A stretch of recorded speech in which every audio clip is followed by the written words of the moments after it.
50대, 60대 중장년들 진짜 힘들어요. 은퇴 후에도 살아가야 될 시간이 기본적으로 30년에서 40년, 재수없으면 50년, 60년을 살게 생겼거든요. 장난 아닙니다. 10명 중에 8명은 제대로 준비를 못했다라고 아주 기가 막히게도 은퇴를 하고는 다 똑같아져요. 다 가난해집니다. 그래서 중요한 거 하나 말씀드리겠습니다. 비참한 그 노후 생활을 피하기 위해서 과연 내가 어떤 식으로 접근을 하느냐. 개인 재무 설계에서는 순자산이라고 하는 거거든요. 교통이 좋은 수도권에 살면서 자동차를 가지고 있는 것은 바보짓이라고 전 감히 얘기해요. 안녕하세요. 한국은퇴생활연구소 박영재입니다.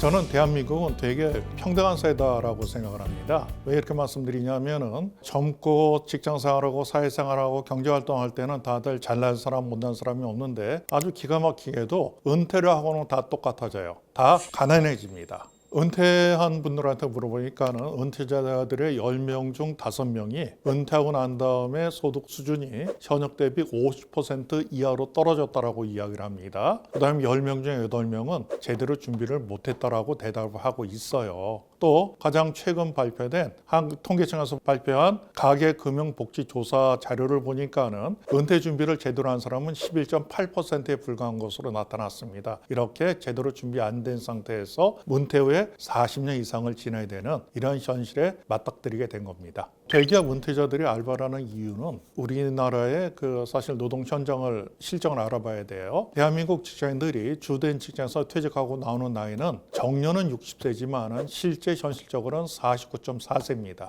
그리고 정년이 60세라고 하는데 60세까지 주된 직장에서 정년을 맞이하는 전체 직장인들 9.3%에 불과해요. 그리고 실제 노동시장에 남아있는 것은 OECD 자료를 보면은 72.9세까지 노동시장에 남아있는 것으로 되어 있습니다. 그러면 평균적으로 49세에 퇴직해서 73세까지 거의 25년을 노동시장에 남아있게 되는데 주로 하는 일들은 뭔가 하면은 단순 노무직, 어떤 조립과 같은 단순한 일들, 그 다음에 중요하지 않은 일들이에요. 이런 쪽은 직무 환경이 열악하게 됩니다. 그리고 당연히 높은 급여를 기대할 수도 없게 되는 거죠. 또 하나 문제는 뭔가 하면 이건 일반적인 상황이고요. 그리고 우리가 새로운 일을 찾을 때 과연 내가 대기업에 있었건 또는 내가 박사학위를 받고 있다가 나오건 간에 여기에서 노동 현장에 접근하는 데 제일 큰 허들은 뭔가 하면 내가 능력이 있느냐 없느냐가 아니라 바로 나이로 나타납니다. 하기 때문에 원하는 정규직에 대한 것들, 그전에 했었던 그런 그쪽에 대한 일을 찾기는 극히 힘들다라는 이야기죠. 하다 보니까는 단발적인 일들, 아르바이트와 같은 일들 이런 쪽으로 할 수밖에 없는 것이 현실입니다. 일단 금융회사를 퇴직한 친구예요. 그런데 사실 금융회사 퇴직하고 난 다음에 사무직으로 퇴직하면 할 거 진짜 없습니다. 일단 제 주변의 친구들 경우를 보면 저는 전형적인 문과생입니다. 심리학을 전공하고 마케팅을 했던 사람들이거든요. 제 주변에 그런 사람들이에요. 그러면 이 사람들이 금융회사에 취직을 하던가 마케팅 쪽에 있다던가 뭐 대기업이나 뭐 이런 데죠. 그러다 퇴직을 하고 나면 진짜 내가 할 만한 게 없어요. 할 만한 게 없으면은 그 다음에는 단발적인 일들 처음에는 그냥 뭔지 모릅니다. 그냥 흘러가다가 나중에 끝까지 몰리게 되거든요. 여기에서 제 친한 친구 중에 하나는 쭉 그런 일을 하다가 갑자기 학교에 기간제 일자리를 찾았어요. 아시다시피 학교에서의 기간제 일자리는 어떤 뭐 전문적이고 그런 일자리는 아닙니다. 그냥 허드렛 일을 하는 거거든요. 그런데 이 친구가 계약서를 쓰고 난 다음에 저한테 되게 좋아하는 겁니다. 야, 여기 와서 내가 오늘 계약서를 썼는데 내가 올해 60이 됐는데 정년이 65세까지야. 계약 기간이 65세까지야. 하면서 너무나 기뻐하더라는 거예요. 왜냐하면 그동안 그렇게 단기적인 일자리를 전전하다가 물론 이것이 과거에 이 친구가 했던 금융회사에서 했던 그런 고급스러운 일은 아니지만은 안정적인 일자리 65세까지 갈 수 있는 일을 찾았다가 거기서 계약서에 사인했다라는 것에 대해서 너무나 기뻐하는 것들이 우리 중장년들의 현실입니다. 젊어서의 소득 격차와 은퇴 후의 연금 격차에 대해서 말씀하셨죠. 우리가 일반적으로 봤을 때 국민연금을 많이 받게 되는데 일단 참 안타까운 것은요. 국민연금에 20년 이상 가입한 사람들이 받는 평균 금액은 100만 원 정도 되면 104만 원 정도 됩니다. 이건 20년 이상 낸 사람들이에요. 그 다음에 30년 이상 낸 사람들이 받는 국민연금액은 154만 원 이 정도입니다. 또 제가 보면 예를 들어서 대기업 생산직 또 대기업에서 정년퇴직을 하신 분들은 좀 나요. 왜냐하면은 그분들은 30년 이상 낸 분들이고 지금은 그리고 많은 돈들을 냈기 때문에 한 220만 원 정도까지는 받는 것 같더라고요. 그런데 문제는 이런 분들이 많지 않다라는 사실이죠. 자, 그러면은 이런 것을 받는 대기업 생산직에 있던 분들 또 대기업에서 정년퇴직하시는 분들은 그 퇴직 전에 받던 소득 수준이 얼마였겠습니까? 기본적으로 1억 이상은 전부 다 되는 분들이거든요. 확 격차가 나버리죠. 그래도 이것에 대해서 받을 수 있다는 것에 대해서는 너무나 감사한 그런 생각을 하고 계신 거예요. 그래서 중요한 거 하나 말씀드리겠습니다. 여기서 또 공무원 연금하고 비교하시는 분들도 있어요. 공무원 연금공단에서 발표한 것을 보면은 지금 그 일반직 공무원분들 평균적으로 한 270만 원 조금 넘겨받는다라고 이야기를 하거든요. 그럼 이렇게 흥분하시는 분들 계세요. 아니 공무원들은 왜 그렇게 많이 받아? 그런데 이분들은 우리가 차이가 뭔가 하면 그분들은 박봉이었습니다. 그런데 국민연금보다 훨씬 더 많은 연금을 냈어요. 국민연금이 9%, 내 소득의 9%면은 내가 4.5%, 회사가 4.5% 내거든요. 이런 거 뭐 한 20년 내에서 한 100만 원 조금 더 받는다. 근데 이분들은 17%까지 냈어요. 하니까는 많은 금액을 오랫동안 냈다라는 것이죠. 그러니까 우리가 이 연금 준비하는 데 있어서는 나의 젊음에 있어서의 어떠한 그 쾌락이나 즐거움들을 강제적으로 포기시켰다라는 이야기죠. 해서 결국은 이런 것을 나중에 시간이 지나고 난 다음에 연금으로 그런 것에 대한 것들 노후에 확보했다라고 우리가 이해를 해줘야 될 것 같습니다. 연금 준비가 안 된 분들의 공통점 제가 앞서서 말씀드렸는데요. 젊어서 내가 미래에 대한 투자를 소홀히 했다라는 부분들이죠. 이것은 일찌감치 오랫동안 내가 얼마나 많은 돈을 얼마나 길게 준비했느냐에 따라 가지고 나중에 연금의 액수가 달라지게 되는 부분들이거든요. 그런데 연금 준비가 안 된 분들은 공통적으로 내가 젊었을 때 좋은 차 타고 맛있는 음식 먹고 멋진 곳에 여행 다니면서 낭비를 했다라는 이야기입니다. 물론 여기서는 내가 투자를 잘못했다 뭐 이런 경우 있었겠지만은 많은 돈을 오랫동안 내야 된다는 그 기간에 대한 것을 이기지 못한 분들이라고 볼 수 있을 것 같아요. 국민연금 평균 수령이 67만 원이다. 과연 가능하겠습니까? 불가능하죠. 하기 때문에 내가 국민연금 말고 다른 거 준비해 놓은 것이 없다라고 한다면 은퇴 시기 들은 늦출 수밖에 없어요. 자, 최소한 냈어야 될 부분들이 있는데 물론 거기에 나중에 기초연금이 나올 수도 있습니다. 또는 내가 슬슬 일하면서 벌 수도 있는 거거든요. 그런데 기초연금 해봐야 그 국민연금 포함해봐야 100만 원이 안 될 거예요. 내가 원하는 그런 금액이 될 수가 없거든요. 그럼 어떻게 할 겁니까? 내가 젊어서 준비해 놓지 못했으면은 나이 들어서도 일을 하면서 그 소득해 가야지. 그걸 내가 어떻게 할 거예요? 그건 어쩔 수가 없습니다. 내가 잘못한 부분이니까는 은퇴 시기 늦추고 내가 나중에라도 열심히 일을 해야 된다는 생각 하셔야 됩니다.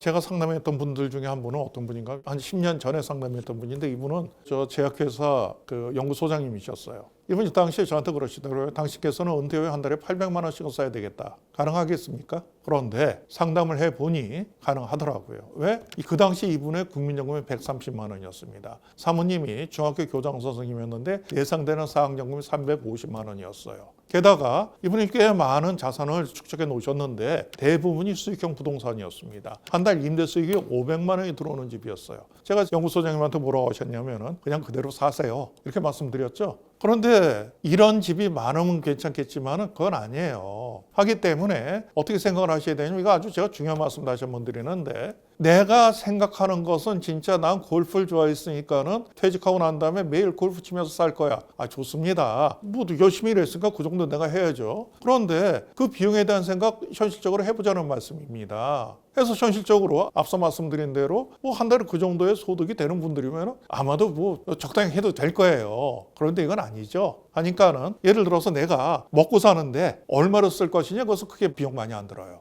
먹고 사는 것만 생각을 하면. 그런데 거기서 플러스 알파가 있죠. 뭐 예를 들어서 경조사비 낼 때 팍팍 낼 거야. 좋습니다. 그건 멋져 보일지는 모르겠지만은 그런 능력이 되면 하라는 말씀입니다. 능력이 되면 하라는 말씀이에요. 그 다음에 어느 그 나이 드신 그 탤런트 분께서 나는 항상 호텔 뷔페에서 식사를 한다고 말씀하셨어요. 그분은 그만큼 열심히 사셨고 또 그만큼 자산이 있기 때문에 그렇게 하셔도 되는 거예요. 그런데 그만큼 준비해 놓지 않고 그만큼 열심히 살지도 않고 했던 내가 그렇게 산다라고 얘기하는 것은 그것은 뻔뻔스러운 일이죠. 그러니까 일단 내가 얼마를 쓸 것인가라는 것에 대한 노후에 우리 부부가 얼마를 소비할 것인가에 대한 아주 냉정한 생각을 하고 미리 그 준비를 하던가 내가 현실 얼마가 가능한가에 대해서 생각해보고 그걸 맞춰가는 수밖에 없다고 저는 생각합니다.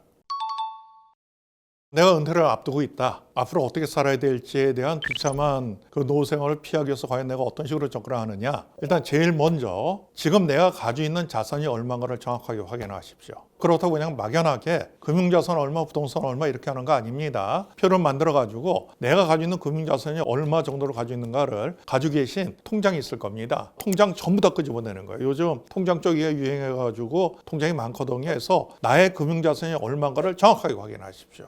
그리고 나의 부채가 얼마인지를 정확히 확인하시고요. 그리고 나의 부동산 자산이 얼마를 정확히 확인하셔가지고 총 자산에서 총 부채를 빼면 이게 회계계산 자본금이 되지만은 개인재무설계에서는 순자산이라고 하는 거거든요. 이 순자산이 얼마인가를 정확하게 알고 계시기 바라겠습니다. 그다음 두 번째는 우리 부부가 노후에 얼마를 쓸지에 대한 것들을 아주 치열하게 한번 점검해 보세요. 예를 들어서 내가 과연 지금 살고 있는 집에서 계속 살 것인가, 줄일 것인가, 그러면은 주거비에 대한 것이 나올 겁니다. 또 하나, 내가 도시 지역에 살고 있다라면은 과연 내가 이 자동차로 운행을 할 것인가 말 것인가.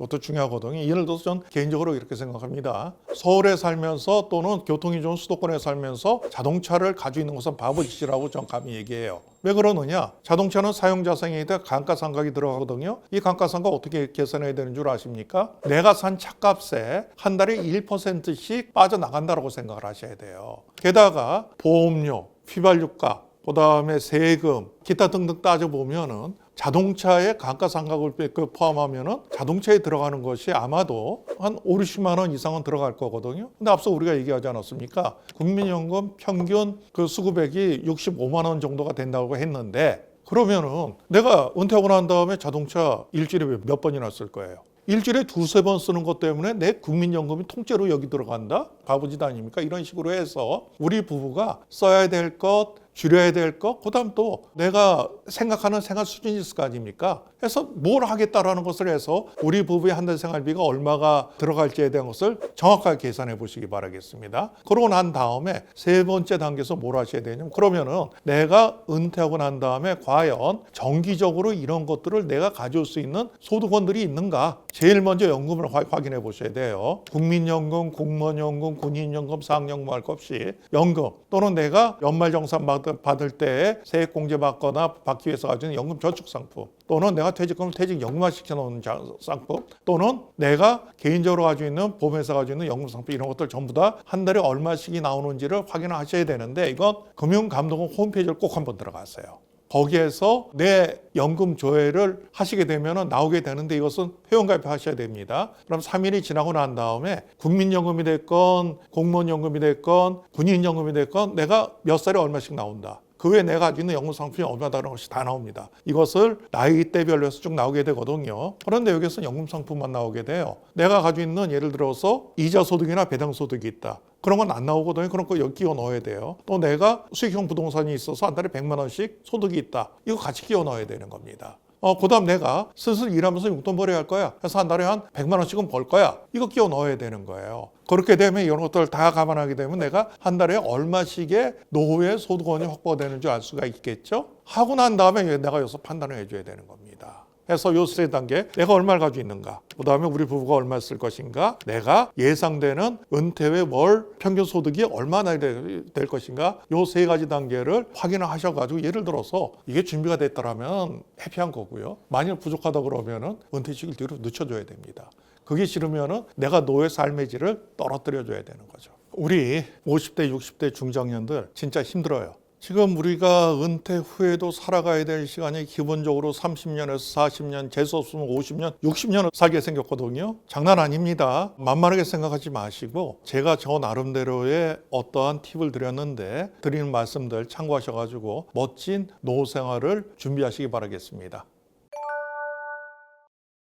내가 왜 그렇게 아무것도 아닌데 그렇게 일만 그렇게 해왔지? 라는 후회도 많습니다. 할 줄 아는 게 없고 바보가 돼버리는 거예요. 딱 국민연금 나오는 거 보니까 얼마 안 되거든요. 금액이 너무나 작은 거예요. 국민연금 금액 뭐 조금 더 넘게 되면 기초연금도 또 줄어든다라고 얘기를 하니 이처럼 답답할 데가 없죠. 내 노후 준비를 못했거든요. 일에 대한 개념을 바꿔주세요. 기관이 있습니다. 일자리를 만들어주는 그런 기관이거든요. 노후의 삶의 질을 엄청나게 올릴 수가 있습니다.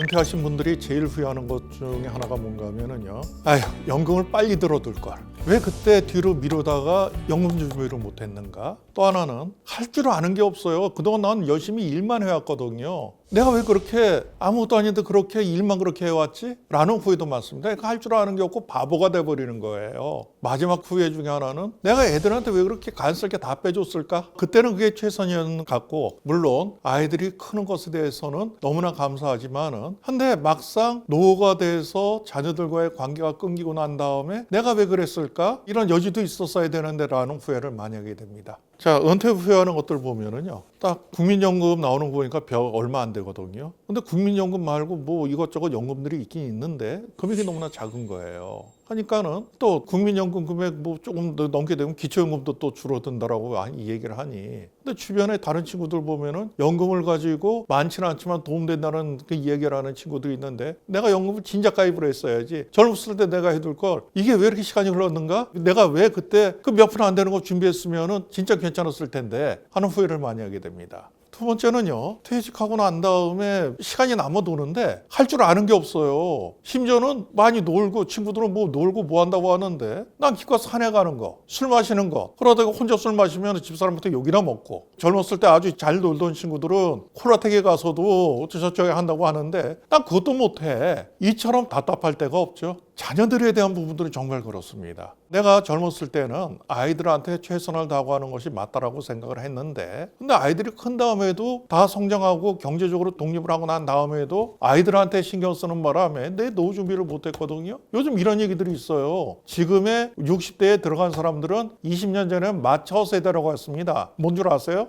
자녀들한테 봉양받지 못하는 처음 세대, 부모를 봉양하는 마지막 세대에서 마처 세대라고 했어요. 이게 20년이 흐르고 난 다음에 어떻게 진화 있는 줄 아세요? 더블 케어 세대라고 이야기를 합니다. 어떤 이야기? 부모님은 봉양을 하는데, 물론 직접 부양하는 경우는 드물지만 계속해서 경제적으로 지원을 해드리거든요. 이것은 20년 전과 다름이 없는데, 지금은 봉양을 기대하긴커녕 내가 다 큰 자식들을 또 대주게 생겼다는 거예요. 하면서 더블 케어 세대로 진화를 합니다. 5, 60대에 35% 정도가 더블 케어 세대예요. 그리고 이 더블 케어 세대의 40% 정도가 트리플 케어 세대로 진화를 해요. 손주까지 봐줘야 돼. 그러다 결론이 어떻게 되는 줄 아십니까? 케어 하다가 내가 가난해진다고 하는데, 더블 케어 세대의 20% 정도가 케어 푸어 세대라고 이야기를 합니다.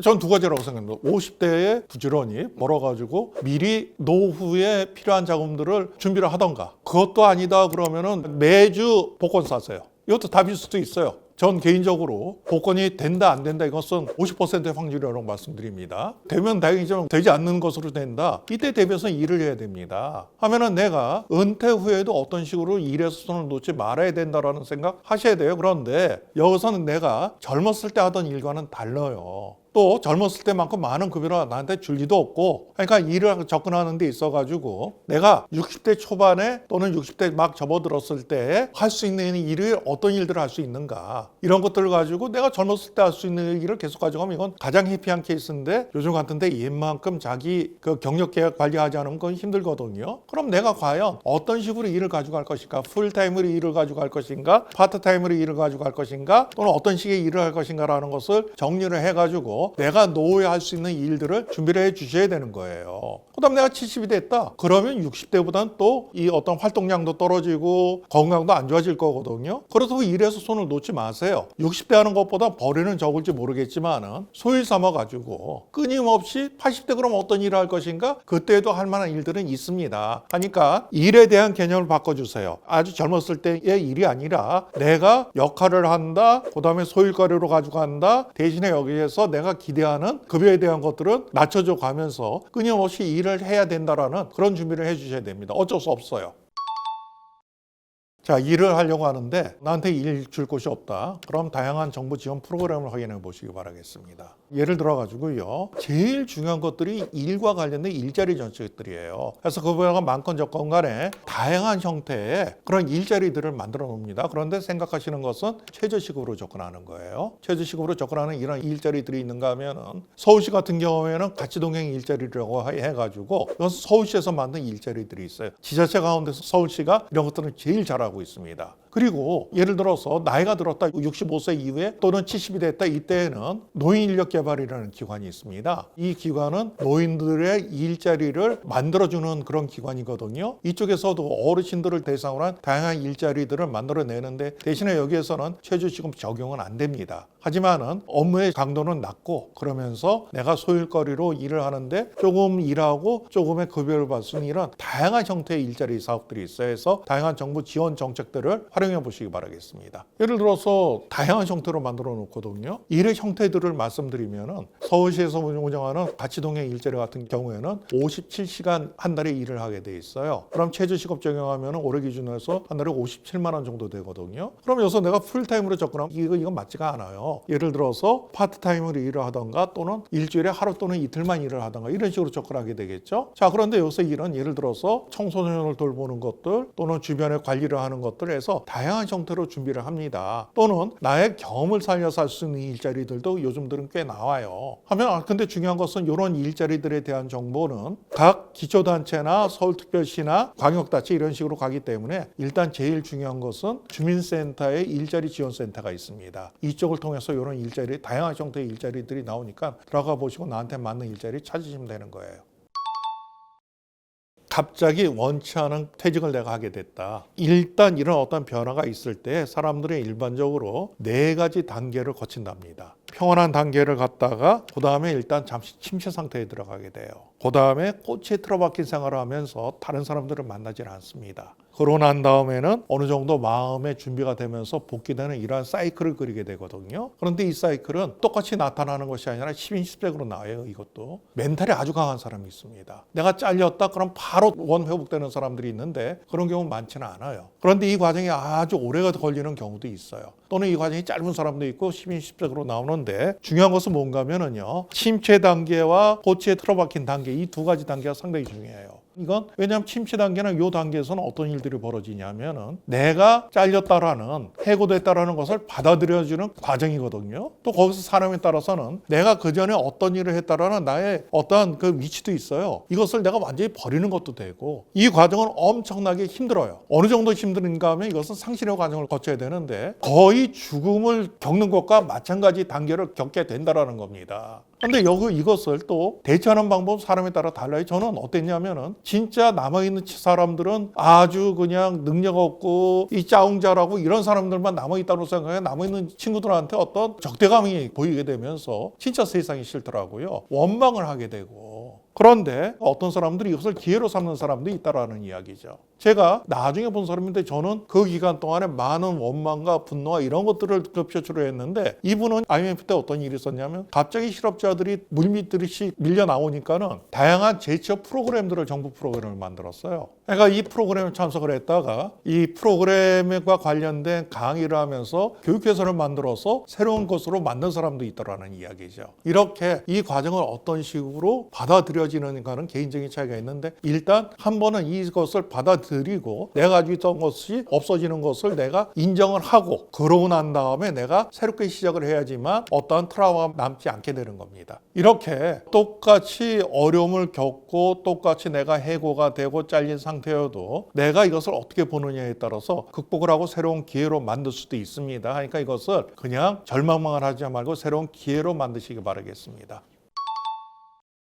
자, 내가 노후에 집 한 채가 있다. 없는 것보다 있는 게 낫죠. 그런데 여기서 내가 이 집을 어떻게 평가할 건가라는 부분은 문제가 되는 겁니다. 예를 들어가지고 서울에 기본적으로 10억 원 된다고요. 10억짜리 집이 서울에 한 채가 있다라고 했을 때 내가 이 집 한 채만 있고 나머지 그 현금 자산이 없는 거예요. 그렇게 되면 어렵게 살 수밖에 없거든요. 어렵게 살 수밖에 없는데 그러면서 내가 서울에 집이 한 채가 있으니까는 건강보험료가 또 무지하게 나오게 되는 겁니다. 그러면서 불평을 하죠. 아니 내가 이 집 투기한 것도 아닌데 나한테 왜 건강보험료가 많이 나와? 불평합니다. 아유 왜 이렇게 난 살기가 힘들어 하면서 저기 하는데 아니 그렇게 되면 그 집을 깔고 앉아 있을 것이 아니라 유동자산화 시키면서 내가 살 생각을 해야 될 거 아닙니까? 그걸 왜 깔고 앉아 있으면서 그렇게 불편함을 겪는 거예요. 전 그건 잘못됐다고 보거든요. 없는 것보다 있는 게 낫습니다. 하지만 이거 어떤 식으로 활용할 것인가에 따라서 나의 삶의 질이 바뀐다라는 이야기예요. 예를 들어서 그래 난 이 집을 계속 갖고 있고 나는 사는 곳에서 내가 이사 가고 싶지가 않아. 그럼 그렇게 해서 그럼 여기서 주택연금을 한번 바꾸는 건 어떠냐라는 이야기입니다.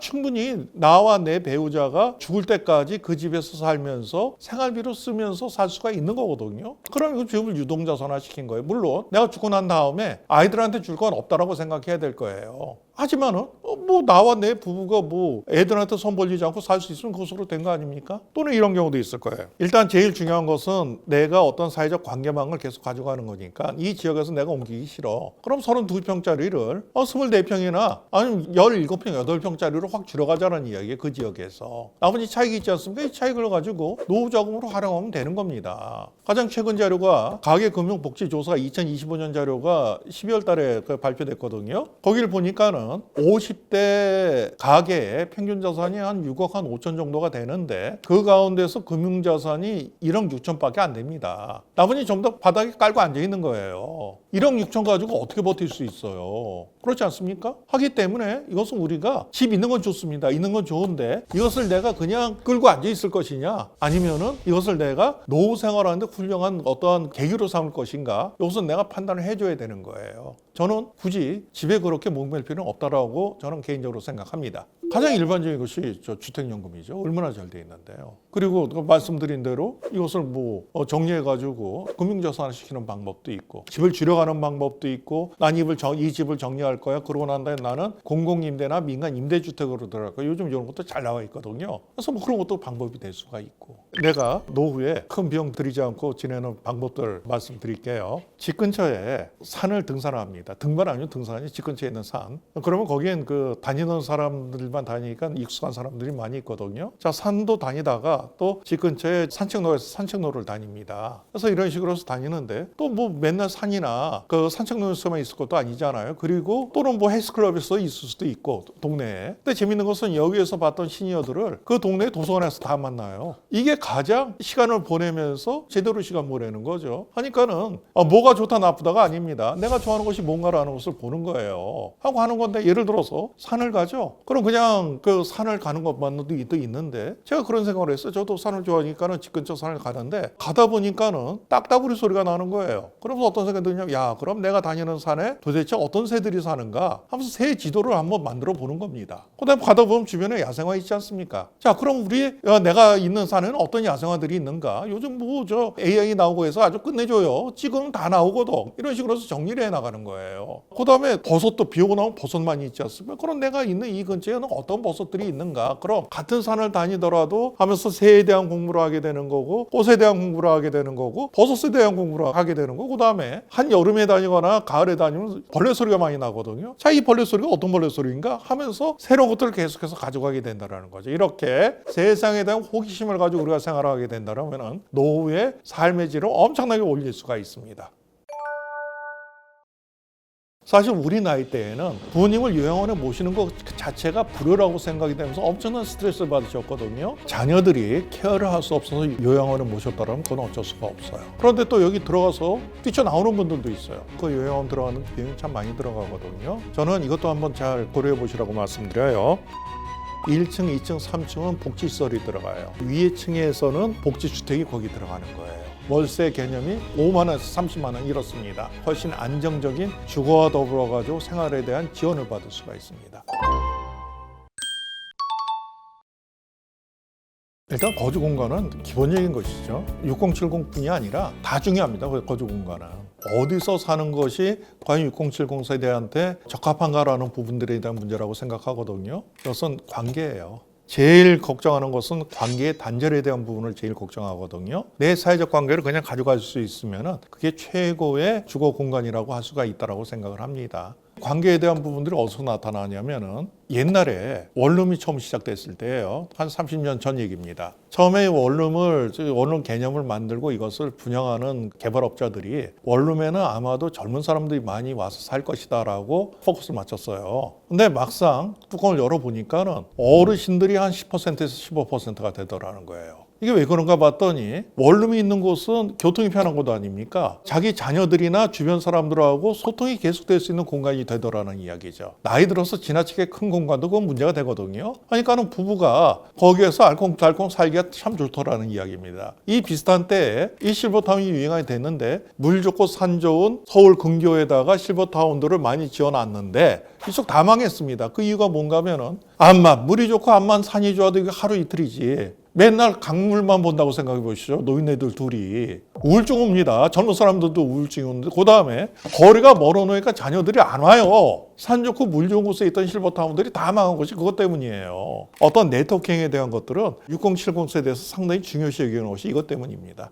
원룸에 있는데 관계가 단절돼 있는 그런 부분들 같은 경우에 고독사로 나타나게 되는 거죠. 그러니까 그것 때문에 일반 그 정부 시스템에서도 이러한 분들을 대상으로 해서 많은 관리들이 들어가 주거든요. 주민센터나 이런 곳에서 사회복지사분들께서 체크를 하고 이런 것들이 돼 있는데 사각지대에 계시는 분들도 많이 있다라는 이야기죠. 사각지대에 있으면서 제대로 된 정부에 받을 수 있는 정부 지원 정책 혜택을 못 받게 되고 대한민국에서 사실상 오늘날의 대한민국을 만든 주역은 60대 70대 분들 아닙니까? 그 나름대로 여기에서의 당신들의 지분이 있음에도 불구하고 당연히 받아야 될 것을 받지 못하고 고독사로 가면서 그것은 참 잘못된 일이라고 저는 생각을 합니다. 요양원과 실버타운 좋습니다. 좋은데 실버타운은 비용이 많이 들어가죠. 요양원도 그 요양원 들어가는데 비용이 참 많이 들어가거든요. 저는 이것도 한번 잘 고려해 보시라고 말씀드려요. 고령자 복지주택 공고 실버타운이라는 곳이 있습니다. 예를 들어서 임대주택이 6동이 있으면은요, 6동 가운데서 한 동을 따로 빼내는데 1층, 2층, 3층은 복지시설이 들어가요. 예를 들어 식당, 영화관이나 헬스클럽 같은 데 들어가고 또는 의료시설 같은 것들이 들어갑니다. 그리고 그 위에 층에서는 어르신들의 복지주택이 거기 들어가는 거예요. 자, 이건 아무나 들어가지는 않습니다. 사회적으로 약한 사람들, 차상이나 뭐 이런 분들이 들어가는데 이쪽에 해당되는 분들이 많지 않을 것 같지만 그렇지 않아요. 가계금융복지조사 결과를 보니까는 대한민국 가계의 53%가 순자산이 3억 미만인 가구예요. 그러니까 어르신들에서는 훨씬 더 많을 거라고 예측이 되어지죠. 비싸지도 않아요. 경우에 따라서는 보증금이 300만 원에서 1000만 원 정도, 월세 개념이 5만 원에서 30만 원 이렇습니다. 각 지역별로 이거 미리 나오거든요. 그러니까 이런 것들은 LH공사 같은 경우에서 해당이 되면 뜨니까는 고령자 복지주택, 공공실버주택 말씀을 드렸어요. 내가 경제적으로 여유가 없다라고 했을 때 훨씬 안정적인 주거와 더불어 가지고 생활에 대한 지원을 받을 수가 있습니다. 제대로 알아보시고 활용하시기 바라겠습니다. 요양시설 또는 실버타운 같은 경우에는요, 내 상태가 어떤가에 따라서 결정을 해야 되거든요. 요양시설도 요양병원도 있고 요양원도 있고 다양한 형태가 있어요. 그럼 요양병원에는 건강에 안 좋은 분들이 들어가시는 거죠. 요양원도 마찬가지고 실버타운 같은 경우에는 건강이 괜찮으시면서 또 실버타운에 따라서 건강 정도를 제한하는 경우도 있어요. 대신에 비용이 엄청나게 들어가는 경우들도 있거든요. 하니까는 내가 어떤 곳에 들어가야 되는 것을 이런 것들을 복합적으로 보고 의사결정을 하셔야 돼요. 여기에서 예를 들어서 실버타운 같은 경우에는 이 안 좋은 그런 얘기들이 많이 들리지 않습니까? 건대 쪽에 있는 대한민국 최고의 실버타운 같은 경우에는 보증금이 10억이에요. 한 달 생활비가 500만 원씩 내야 됩니다. 그럼에도 불구하고 대기자가 줄을 서서 있어요. 그런데 또 여기 들어가서 뛰쳐나오는 분들도 있어요. 너무 잘난 그 사람들만 들어오다 보니 잘난 자식들 자랑을 하는데 뛰실 때서 뛰쳐나오는 분들도 계시거든요. 다양한 형태로 있는 거예요. 하니까 이것이 과연 좋다 나쁘다가 아니라 나한테 맞는 곳이냐, 이런 부분들이 또 중요해요. 또 하나 또 아주 고급스러운 실버타운의 문제가 어떤 문제가 있냐면은요, 이게 매달 이걸 내야 되는 거거든요. 그럼 이건 뭔가 하면은 예를 들어서 자산이 꽤 있어요. 이걸 가지고 내가 딱 들어갔어. 근데 한 달에 300만 원씩 해서 매월 이게 빠져나오는 겁니다. 소득이 없는 상태에서 이게 매월 빠져나온다라고 생각하면 버티질 못하고 중간에 그것 때문에 나오는 분들도 계세요. 나의 상태를 정확하게 보시고 그 다음에 어떤 곳이 나한테 맞느냐. 예를 들어서 이런 곳이 있냐면 용인에 있는 꽤 유명한 곳들도 있거든요. 그 다음에 서울 시내에 있는 곳도 있고 그다음에 좀 더 지방으로 가게 되면은 괜찮게 운영이 되는데 보증금도 작고 월 생활비도 작은 곳이 있어요. 이런 것들이 내가 맞춰서 들어가면 되는데 주의하셔야 되는 것은 2015년 이후로는 실제 분양형 실버타운은 없어졌는데 지금 새로 생긴다고 하거든요. 분양형 실버타운의 문제는 지금 문제가 되는 것이 그런 것들이에요. 괜찮다고 해서 들어왔는데 운영 주체가 망했고 그러고 나는데 그 서비스가 안 되고 내가 분양금을 냈는데 이것에 대한 것을 회수하지 못한다는 것에 대해서 문제가 되는 거거든요. 그리고 이런 것을 다시 할 수 있게 만든다라고 하는데 해당 지역이 인구 소멸 지역이에요. 사업에 대한 안내를 받으시더라도 잘 알아보고 들어가시는 것이 답이라고 생각합니다.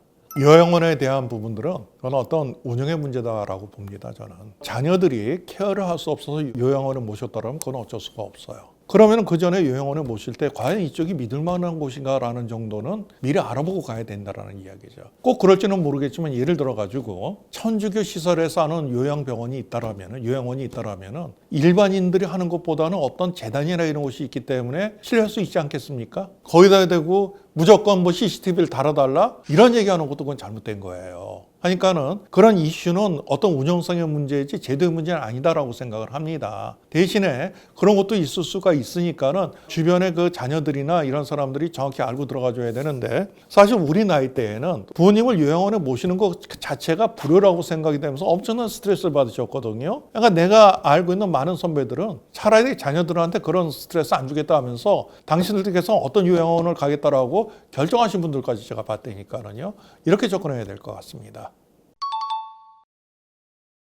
전 개인적으로는요, 일단 수도권 지역에 거주하시면은 무조건 기본은 먹고 간다고 생각합니다. 웬만한 어떤 그 복지 시스템이나 교통에 대한 시스템이 괜찮으니까 관계에 대한 것도 괜찮아지고 이런 것들 다 괜찮아져요. 그런데 지나치게 큰 집은 고집하지 않았으면 좋겠습니다. 여러 가지 면에서 불리할 수가 있거든요. 예를 들어가지고 관리하는 데도 힘들어요. 그 청소하려면 얼마나 힘들겠습니까?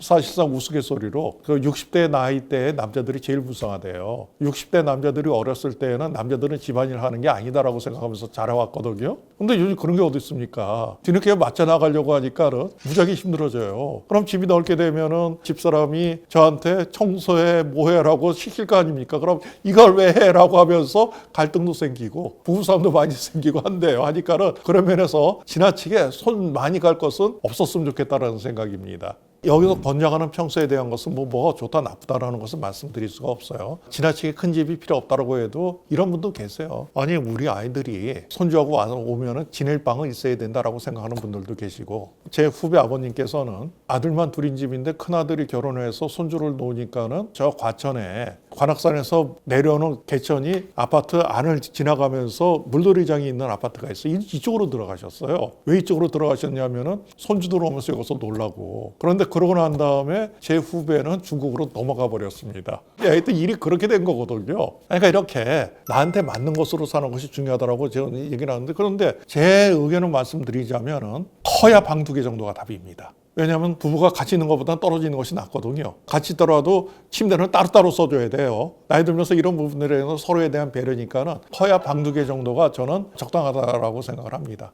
전 개인적으로는 아파트입니다. 단독주택이라는 것은 관리를 해줘야 되거든요. 손 무지하게 가요. 그 관리를 젊어서는 모르겠는데 나이 들어가서 그걸 내가 어떻게 합니까? 그럼 사람을 써야 된다는 얘기는 요즘 인건비 엄청나게 비싸잖아요. 하기 때문에 저는 아파트가 단독주택보다는 낫다라고 생각합니다. 자녀들이 가까이 있는 곳이 좋은가, 복지관이 있는 가까이 있는 곳이 좋은가, 또는 병원이 근처에 있는 곳이 좋은가, 뭐 다들 가까이 있으면 좋겠죠. 그런데 자녀들하고 지나치게 가까운 데 가면 자녀들 도망가 버려요. 뭐 복지관, 병원 뭐 좋은데 그런 곳은 또 비쌀 가능성도 크지 않습니까? 저는 생각한데 대중교통을 잘 이용할 수 있는 곳이 제일 좋은 곳이다. 저는 개인적으로 이렇게 생각합니다.